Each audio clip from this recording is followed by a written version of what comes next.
The weather has cleared. The sun has risen. I smell bacon. It is the Jacktown rummage sale, swap meet, yard sale. Let's see what treasures we can find.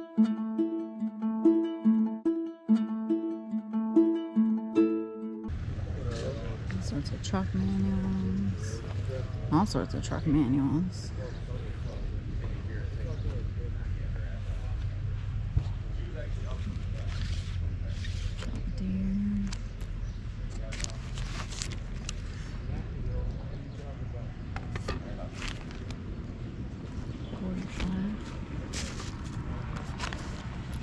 Life magazines.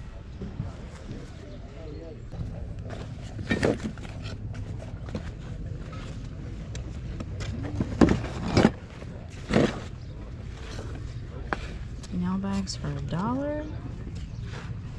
Why not? Oops.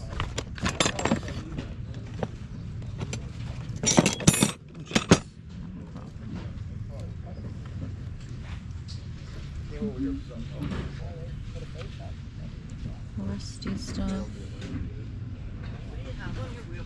$2.75. Some bottles. Hold it up. Is it heavy? Yeah. I'll come over there. Some wrenches. I guarantee everything.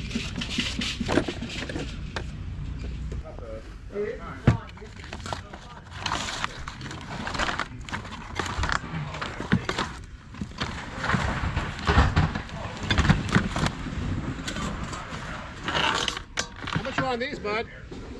All right. I want that quick. Mark? That sticker's still on the front on it? It's a little bit empty. I gotta go. That's fine. No, I'm taking it.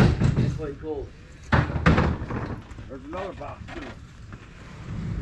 Leave me on the table. Come Mark. behind you. Yeah, I see Oh, you. sure. No, you're fine. You're fine.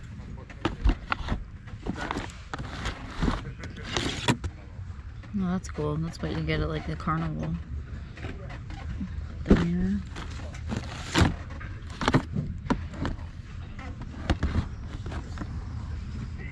These are from Goodwill. Mark. Cabbage Patch. Mark, Cabbage Patch earrings. what do you got in the chicken?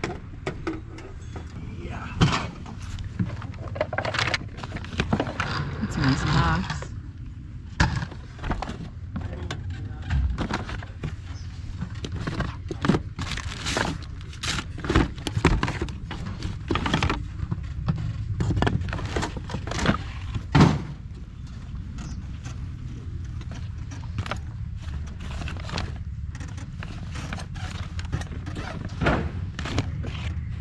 Haunted house. So it kind of keeps out the fat. You know what I'm saying? I used to have one of those. Mine was a bank though. It's a cookie jar.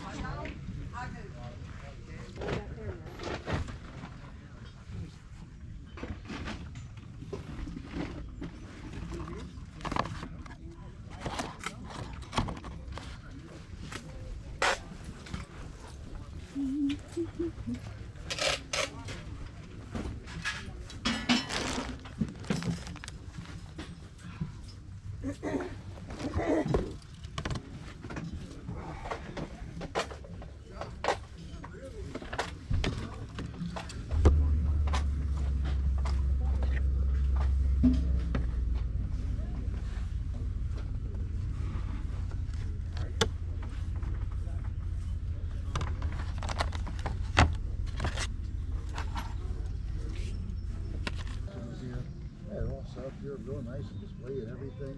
It's a ton of anything. So I'm asking a couple of the guys, they say, we're trying selling metalworking tools, machinist tools. Yeah, it So is more. woodworking shows.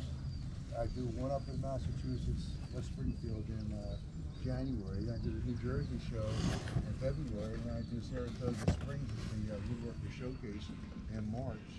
And then I have my website that I can sell them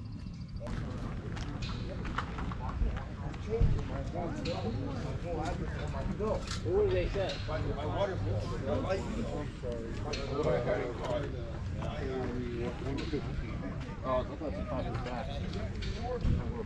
Oh, they're 5 apiece. Oh, okay, that's it. I said 30 for the. Yeah, that's right. I'll do 5 for those 3.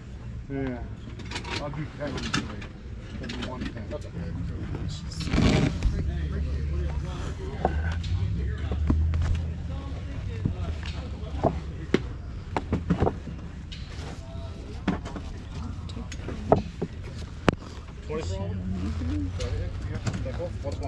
So even in a world of tools and tractors, you can still find paper. These are from 1938. These frames are neat because they're double-sided. The man said that these came out of a house in Pennsylvania, but is that address England? SE3 Blackheath? But it looks like they're talking about this lady got a grandfather clock that belonged to this man's father. They're very interesting. So you can find paper. You can find ephemera everywhere.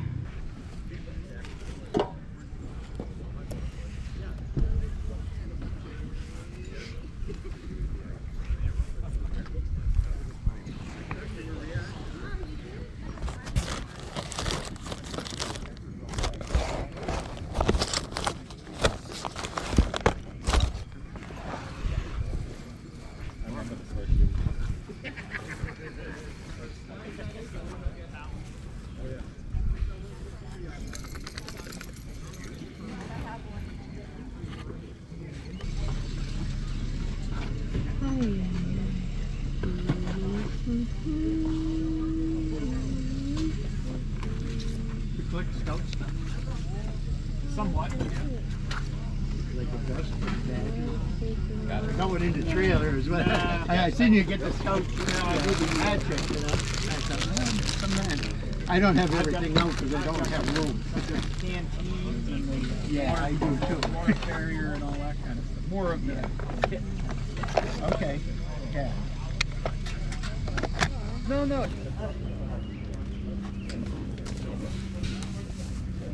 would be 15 even. 20. Put that on top of there. Yeah, that's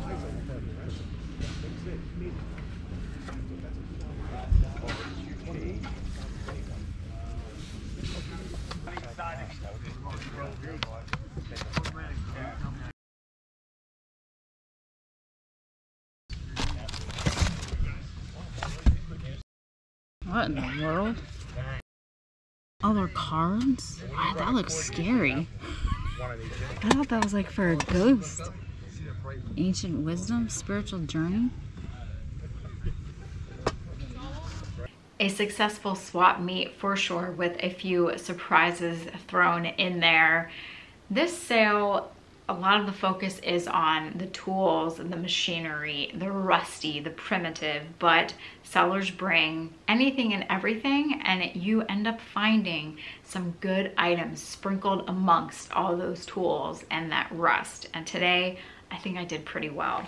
Well, we started off with, let's just go through all the things I found. So I did buy 3 nail bags. They were $1 a piece.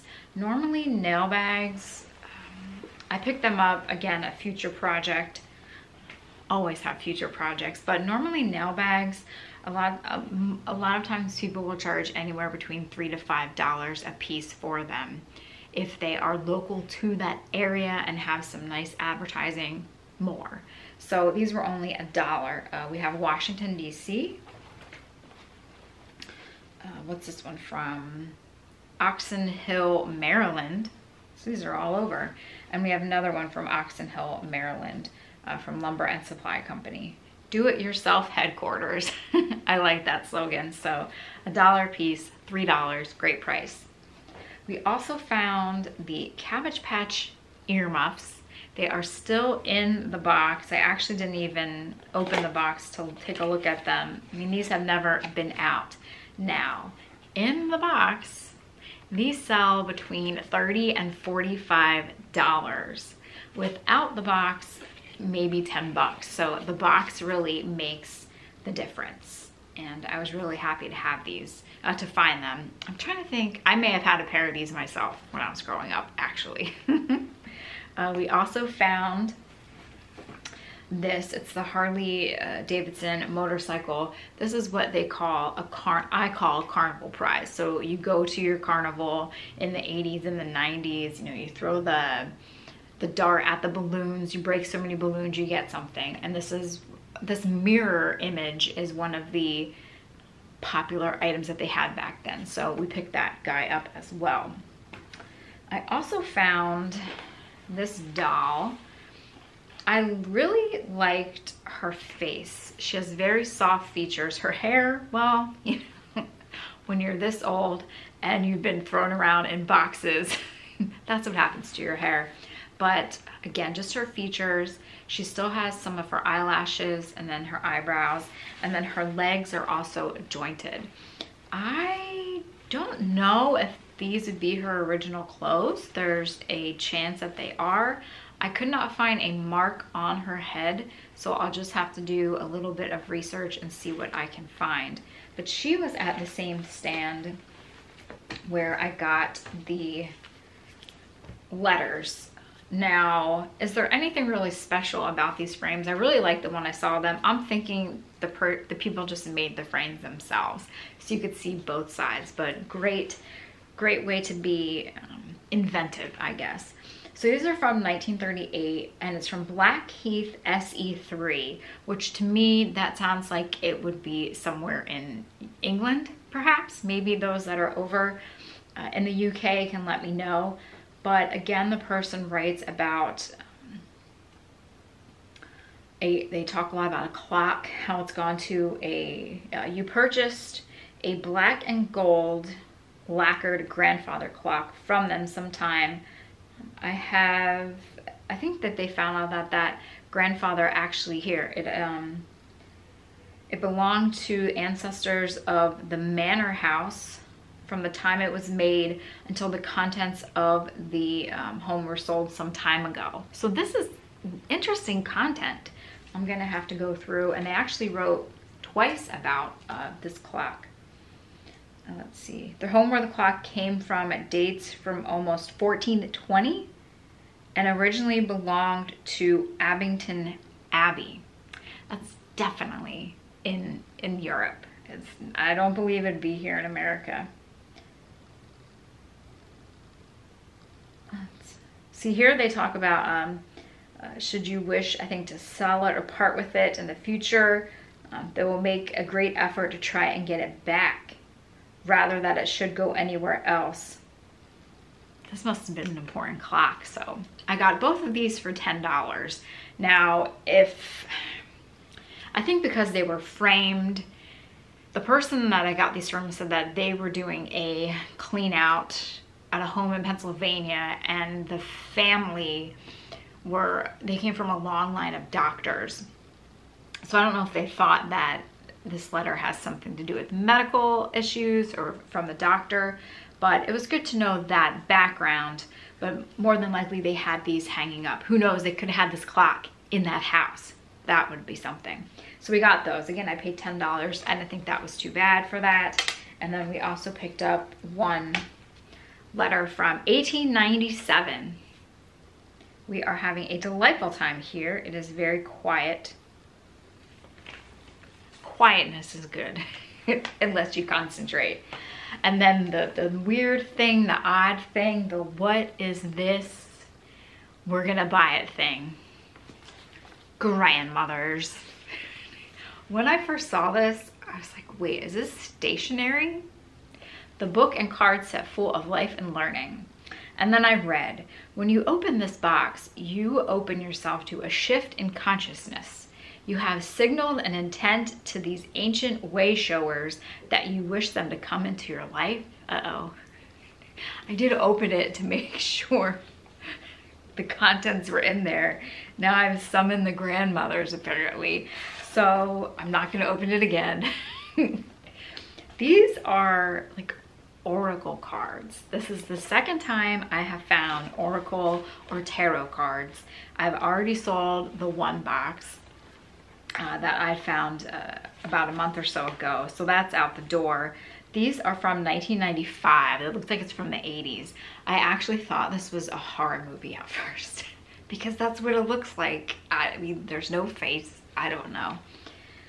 Grandmothers is based on ancient wisdom and feminine energy. It is a story always evolving about unity and wholeness, interconnections and vision, where each a part of the story. Well, Grandmothers, we'll slide you back in your case. On eBay, someone has this listed for $300. And then when you do a Google search, there is someone that has like an Oracle website and they have theirs up there for $500. I paid $2. So I think we'll make a nice profit on Grandmothers here, because I certainly am not using these cards. As much as I loved my grandmother and as much as I miss her, I think we're gonna pass on the Grandmothers in the box. But someone else that, again, collects Oracle and collects tarot cards, that enjoys looking at the older versions of these cards and what was produced back then, this will be right up their alley, and I can sell it and make some money on it. But that was interesting. That was in a tote that I had already gone around the market and came back and dug around at this spot a little bit more and found it. So that was a good find for me. But overall, again, a great swap meet, great market. Saw a lot of people from the flea market. Saw some viewers, so it was nice to see you all. And I hope that you also found something really fun and some nice treasure.